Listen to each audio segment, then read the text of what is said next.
আবরারের মতো আপনার বন্ধুকে আপনি পিটিয়ে মারবেন আপনি যদি চরিত্রবান না হন। আপনি যদি মেধাবী হন, চরিত্রবান না হন, তাহলে ঐশীর মতো বাবা মাকে আপনি বটি দিয়ে গলা কেটে হত্যা করবেন। আপনারা শুনেছেন সেই গল্প। আপনি যদি মেধাবী হন আর চরিত্রবান না হন, তাহলে আপনারা যারা ইঞ্জিনিয়ার হবেন তারা রাস্তাঘাটে রডের পরিবর্তে, আপনারা সবাই জানেন, আপনি যদি মেধাবী হন, চরিত্রবান না হন, তাহলে বড় পুকুরিয়া কয়লা খনিতে যে বালিশ কেনা হয়েছে, বালিশের মূল্য ধরা হয়েছে 19,000 টাকা।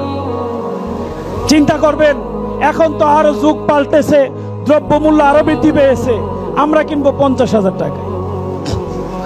আপনি যদি মেধাবী হন আর চরিত্রবান না হন, ল্যাবে সে ডাক্তারের মতো লাশ আটকে রেখে 7 লক্ষ টাকার জন্য লাশকে পচিয়ে ফেলবেন, কিন্তু তার সন্তানের কাছে লাশ ফেরত দিবেন না। This is the scenario of our country.